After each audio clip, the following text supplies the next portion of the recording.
यस निकायका काम कर्तव्यबारे सम्पूर्णमा सन्देशमूलक जानकारी, तटबन्ध निर्माण सम्बन्धी कार्य गर्ने, धनजनको क्षति हुनबाट रोक्ने, जोखिमयुक्त स्थानको पहिचान गरी त्यस स्थानमा जोखिम न्यूनीकरणका लागि सहयोग गर्ने, नियमित अनुगमन तथा नियमन गर्ने, दोहोरोपन नहोस् भनी सबैको समन्वय र सहकार्यमा काम गर्ने।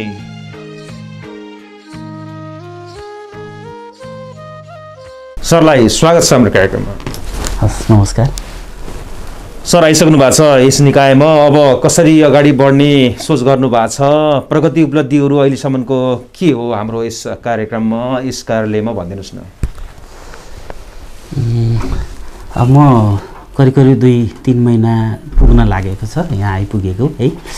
यो जनताको तटबन्ध कार्यालय भने तापनि यसलाई आयोजनाको रूपमा यो राप्ती नदीमा यो एडिबीबाट केही कामहरू हामी गरिरहेका छौँ।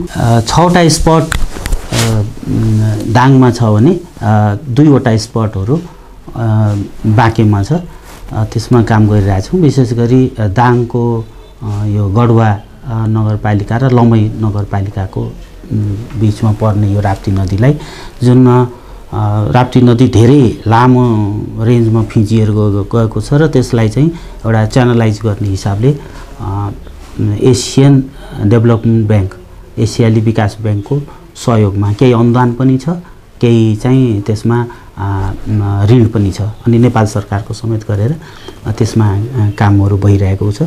अहिले ठ्याक्क काम गर्दा 3वटा स्पटमा अहिले काम गरिरहेछौँ। एउटा स्पट हामीले सुरु गरिसकेका छौँ, एउटा चाहिँ गत वर्षदेखि नै अलि कम्प्लिट हुने अवस्थामा छ, थोरै मात्रै काम बाँकी छ। अहिलेको स्थिति त्यही छ र त्यसको लागि बजेट अहिलेसम्म पर्याप्त नै छ, किनभने ऋण र अनुदान भएको हुनाले जति काम गर्न सक्यो त्यति पाइन्छ। त्यसै गरी हाम्रो अरू कार्यक्रममा यो नेपाल सरकारको तर्फबाट बाँके जिल्ला र राप्तीमा पर्ने यो राप्ती नदी, यो दाङमा पर्ने राप्ती नदी नियन्त्रणको कामहरूको विगतकामा भइरहेका ठेक्काहरूको कन्टिन्युटी छ, चालु ठेक्काहरू छन्। र त्यस्तै गरी दाङकै बबैमा, दाङको जुन बबैको जुन भाग दाङमा पर्छ त्यसको लागि पनि केही ठेक्काहरू विगतदेखि चाहिँ चालु अवस्थामा छन्, त्यसैलाई सम्पन्न गर्ने गरी अहिले काम भइरहेको छ। तर सम्पन्न गर्नको लागि पर्याप्त बजेट छैन। हामीलाई करिब 27 करोड जति नपुगो हुन्छ ती कामहरू सम्पन्न गर्यो भने नेपाल सरकारको तर्फबाट, समग्रमा हेर्दाखेरि नेपाल सरकारको तर्फबाट कोमा बजेट अपुग छ भने जुन एडिबीबाटको सहयोगबाट गर्ने छ त्यसमा हामीसँग पर्याप्त छ। सर, बजेट कम भएको कारणले गर्दा हो तपाईँहरूले काम गर्न नसकिरहेको, अलि अप्ठ्यारो असहज भइरहेको, अथवा अन्य कारणहरू पनि रहेका छन्, जस्तै जनशक्ति अभावका कुराहरू, असहयोगका कुराहरू के छन्? होइन, जनशक्तिको अभाव छैन। निर्माण व्यवसायहरूले पनि ठिक समयमा काम नगरिदिँदा पनि तपाईँलाई समस्या हो। ती कुराहरू कस्तो छ भने एउटा निर्माण सामग्रीको अभाव, बबैको भागहरूमा त्यो किसिमको समस्याहरू छैन, किनभने साना ठेक्काहरू छन्। त्यो ठाउँमा निर्माण सामग्रीको रूपमा मुख्यतः हामीले हेर्ने बोल्डर हो। बोल्डरहरू हामीले त्यहाँ पर्याप्त रूपमा पाउन सक्छौँ। तर यो यता राप्तीको केसमा चाहिँ यो दाङको भागमा हामीलाई चाहिने चाहिँ ढुङ्गाहरूको त्यो साह्रै अभाव छ। यो धेरै नगरपालिकाहरूले आइई गर्नुभएको छ, तर त्यो स्वीकृत भइसकेको छैन। कतिपय स्वीकृत भएको छ, तर त्यसलाई फेरि टेन्डरमा जाने र त्यो प्रक्रियामा उहाँहरू हुनुहुन्छ। त्यो प्रक्रियामा जाँदाखेरि त्यो अनुसारको हाम्रो त्यो निर्माण सामग्रीको उपलब्धता नहुँदाखेरि अलिकति समस्या परेको छ। यो निर्माण सामग्रीको विषयमा भयो भने जनशक्तिको कुनै अभाव छैन, हामीसँग पर्याप्त छ, पुग्छ पनि होइन। साधनहरूको अलिक केही छ, तर जनशक्तिको समस्या छैन। हामी यहाँ फर्स्ट क्लास 1जना, 2जना सिडीहरू सेकेन्ड क्लास हुनुहुन्छ, त्यसपछि गएर अरू प्राविधिक जनशक्तिमा 4जना इन्जिनियर भन्यो भने यति एरियाको लागि, यति कामको लागि पर्याप्त नै हो गर्नु। तपाईँ पुसमा आउनुभयो यो आर्थिक वर्षको, तर तपाईँलाई थोरै जानकारी त होला, गएको आर्थिक वर्ष तपाईँहरूको लागि समग्रमा कस्तो रह्यो? प्रगति उपलब्धिहरू, वित्तीय भौतिक लगायतका कुराहरू के रह्यो? विगतमा पनि यो बजेट विनियोजनमा अलिकति कम हुँदै गएको, विगतका अरू आर्थिक वर्षहरूभन्दा कम हुँदै गएको त हो। तर हामीलाई दिएको जुन सिलिङ छ त्यो भित्रबाट कामहरू राम्रो भएको छ। त्यसपछि हामी कतिपय पुराना ठेक्काहरूलाई पनि फाइनल गर्ने अवस्थामा पुग्यौँ र काम निर्माण कार्य गराउँदै गयौँ र यस वर्ष पनि त्यो केही निर्माण कार्य अझै पनि कन्टिन्यू नै छ। गत वर्षको हाम्रो कामको तुलनामा बजेट नआएको हुनाले केही बजेटहरू हामीले यस वर्ष पनि यस आवमा पनि भुक्तानी गर्नुपर्ने बाध्यता रह्यो होइन। अब यस्तै गरी यस वर्षमा पनि हामीलाई जुन किसिमको बजेट छ त्यो नपुग्ने हुनाले यस वर्ष थप भयो भने ठिक छ, नभए पनि अर्को वर्ष त पक्का पनि भुक्तानी भइहाल्छ। तर के भने बजेट हेरेर निर्माण व्यवसायले काम गर्दो रहेछ। हामीसँग हामी कति छिटो चाहिँ उसको क्यास फ्लो हुन्छ, रिकभरी हुन्छ, त्यो हिसाबले उनीहरू जाँदो रहेछ। अनि त्यसैले अब हामी अहिले पनि त्यस्तै स्थितिमा छौँ। हाम्रो करिब हाम्रो 60% जति बजेट सकिसकेको छ यस कार्यालयलाई प्राप्त भएको मध्ये। अब बाँकी कामहरूको लागि उहाँहरूले हेर्दै हुनुहुन्छ। जस्तो मैले अघि भने अब हामीलाई 27 करोड नपुगो हुन्छ, करिब 39 करोडको हाराहारी हामीलाई चाहिएको रहेछ। त्यो मध्ये चाहिँ 10 करोड जति हामी पाइसकेका छौँ।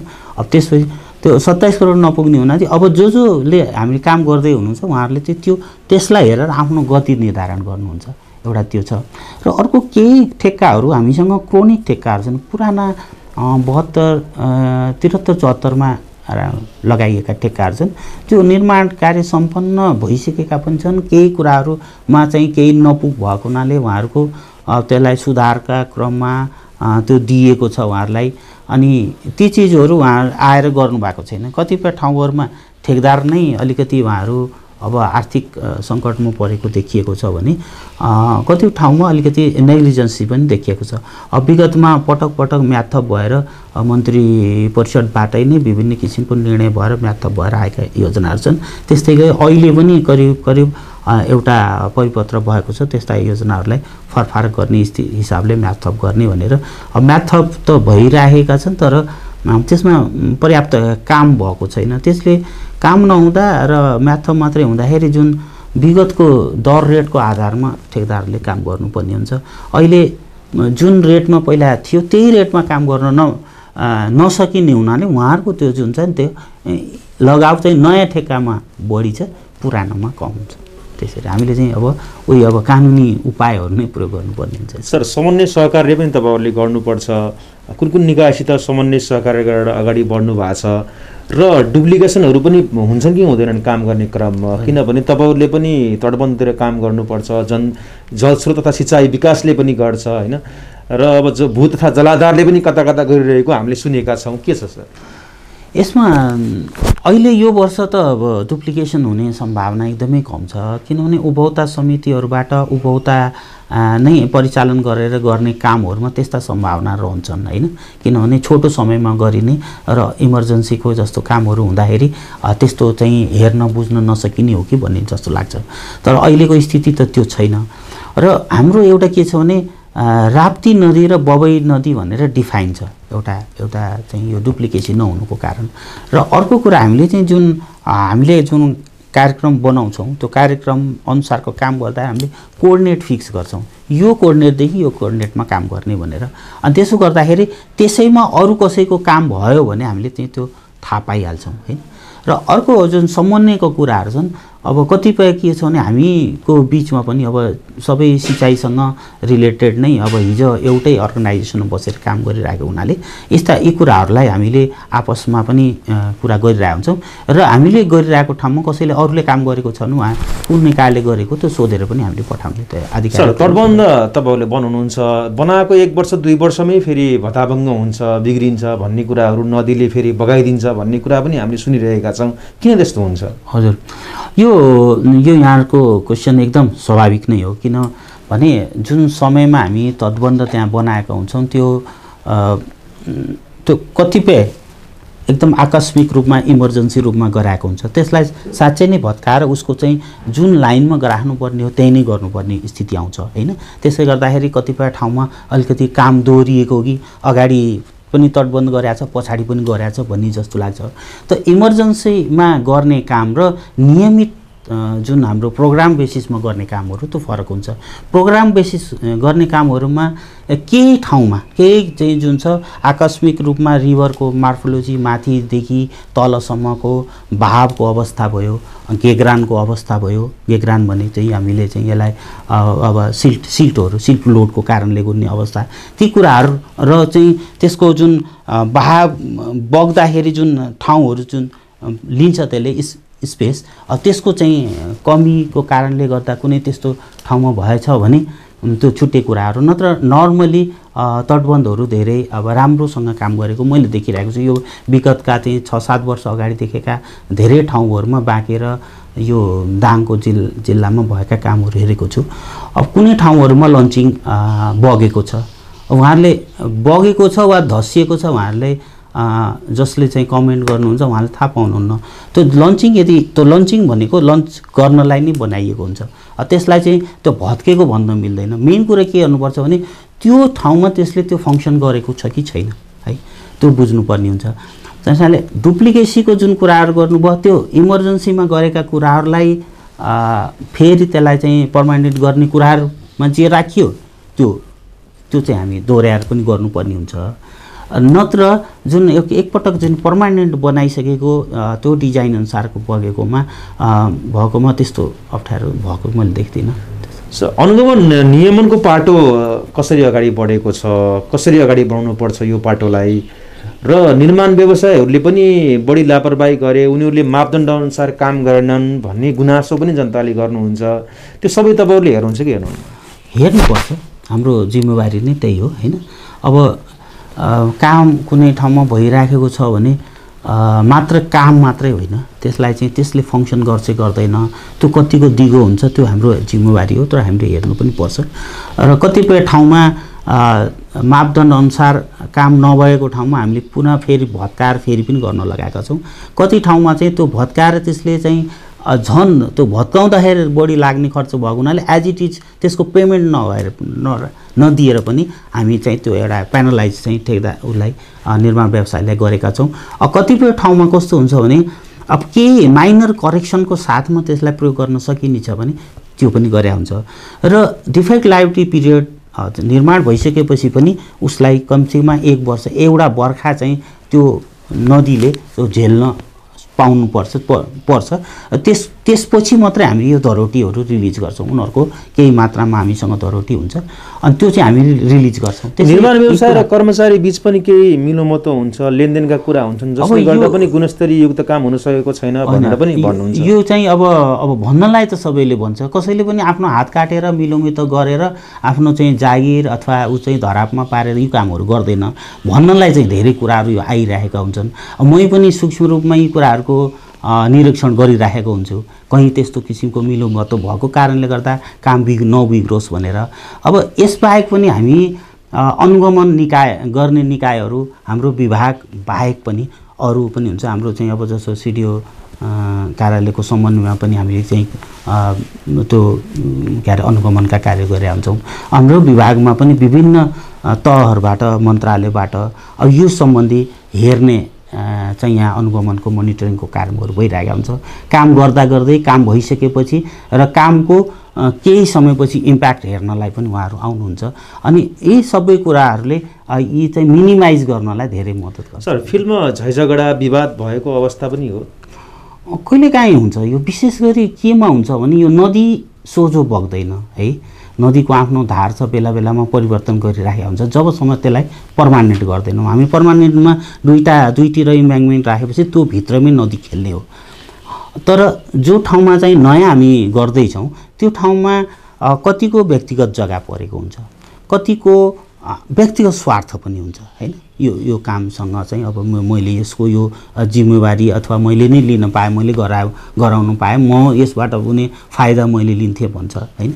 अनि कतिपय चाहिँ त्यहाँको अब राजनीतिक अथवा अरू उहाँहरूको आपसको उथलपुथलले केही असरमा हाम्रो प्रोजेक्टमा पनि असर परेको छ। त्यो स्वाभाविकै हो। तर त्यसलाई हामीले निर्माण व्यवसायबाट काम गराउँदा राम्रो अथवा उपभोक्ता समितिबाट के मान्नु भयो तपाईँ? यो दुवैतर्फबाट समयले देखाउँछ। त्यो कस्तो छ भने यदि हामी पर्मानेन्टली अलिकति लङ टर्म लामो समय लिएर गराउन सकिने समय छ भने त्यसलाई निर्माण व्यवसायबाट नै गराउनुपर्छ, किनभने त्यो एउटा कानुनी प्रक्रियाको रूपमा चाहिँ काम नभएमा के गर्ने, भएमा के गर्ने, त्यसलाई चाहिँ चेन्ज गर्दा त्यसलाई चाहिँ भेरिएट गर्नु पर्यो भने के गर्ने, डिजाइनमा चेन्ज हुँदा के गर्ने, एउटा सबै किसिमको हामीसँग चाहिँ कन्डिसनहरू हुन्छ हैन।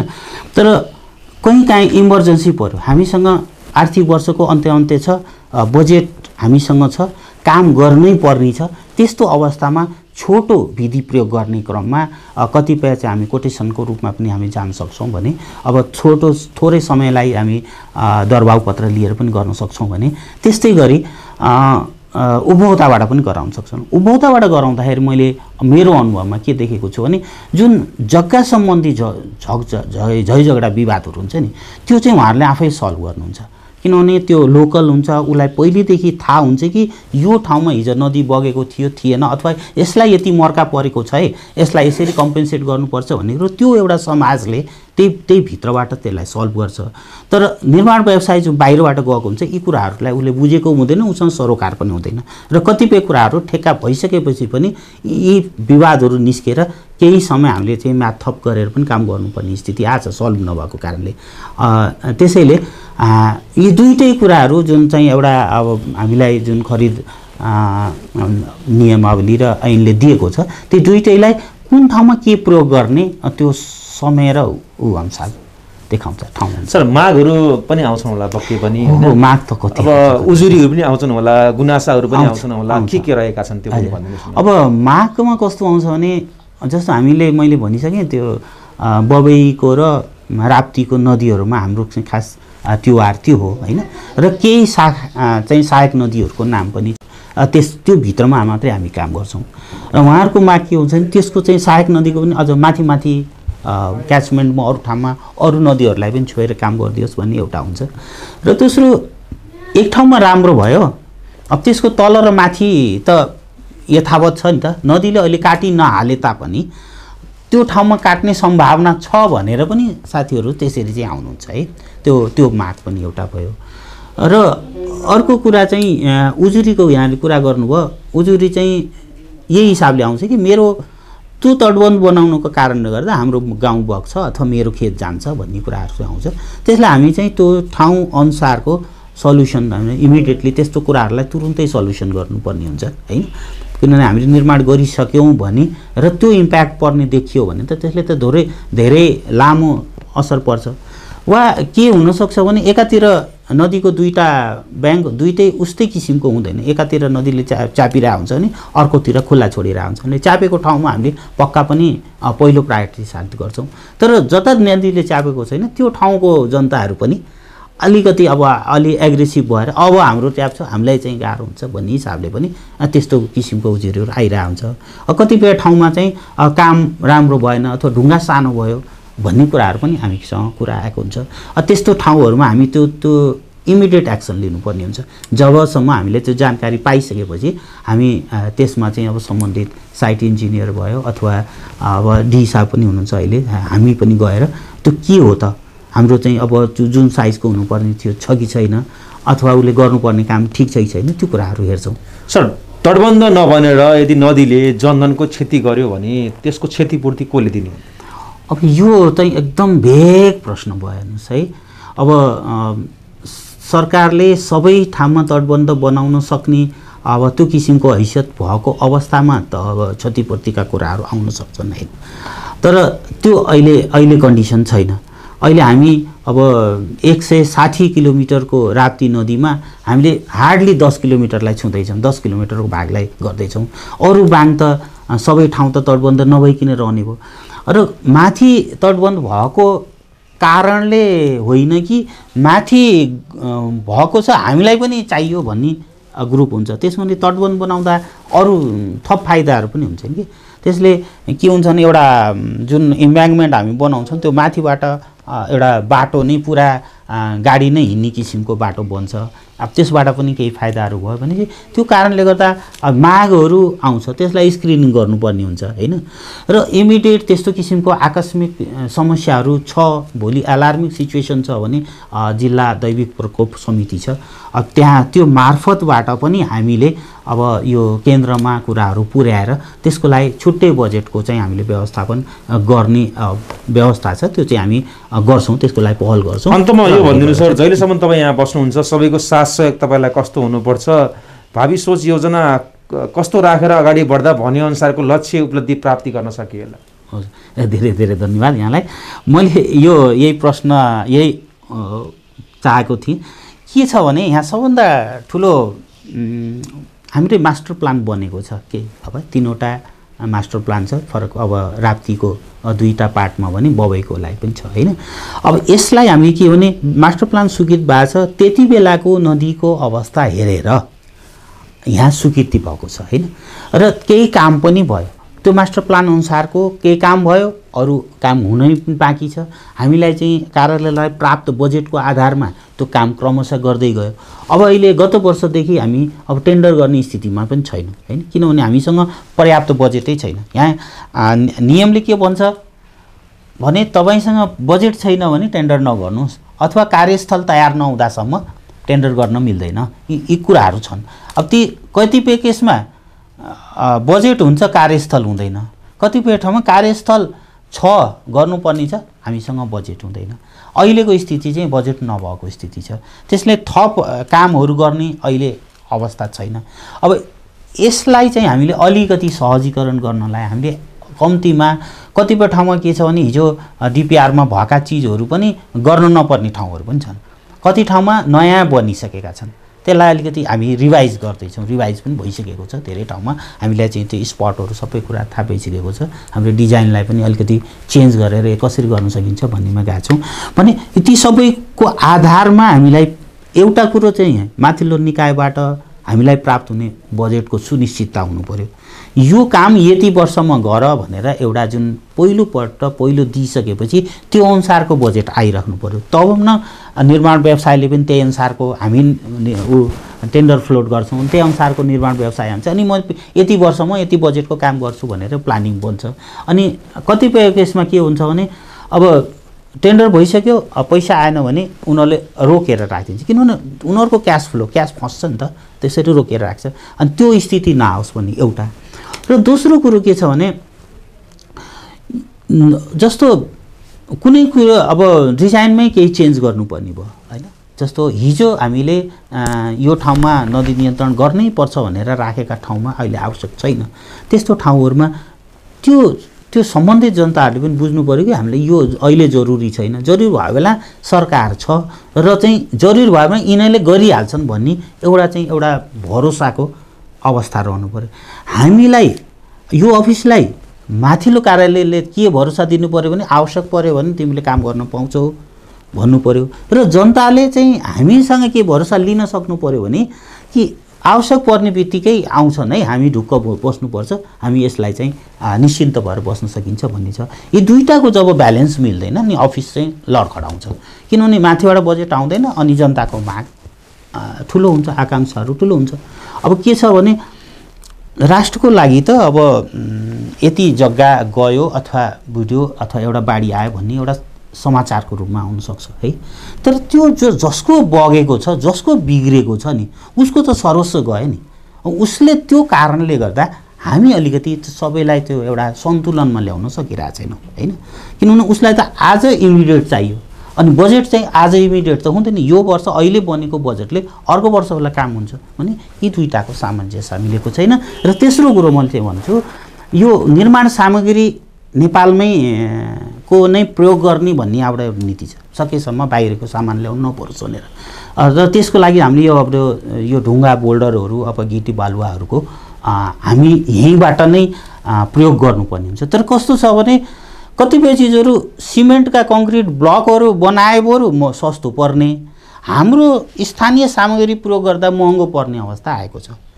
कारण ढुवानी अनि सोर्सहरू रिसोर्सहरू भएका ठाउँमा चाहिँ आइइआइए नगरेर रहने अथवा चाहिँ त्यसमा चाहिँ यति महँगो किसिमको ढुङ्गाहरूको दर रेट बनिदिने कि त्यो अनुसारको त्यहाँ काम गर्दाखेरि इफेक्टिभ नहुने त्यस्तो हुन गएको छ। त्यसैले यो समग्रमा जुन स्थानीय सामग्री स्रोतहरू छ त्यसको चाहिँ नदीजन्य सामग्री विशेष गरी यसको चाहिँ राम्रोसँग एउटै निकायले पूर्ण रूपमा व्यवस्थापन गर्नुपर्छ। अहिले स्थानीय निकायहरूले गर्नुभएको छ, तर यो फरक उसबाट गर्दा पनि यो समस्या समाधान भएको छैन। यो राष्ट्रिय समस्या हो, हाम्रो यहाँको मात्रै होइन।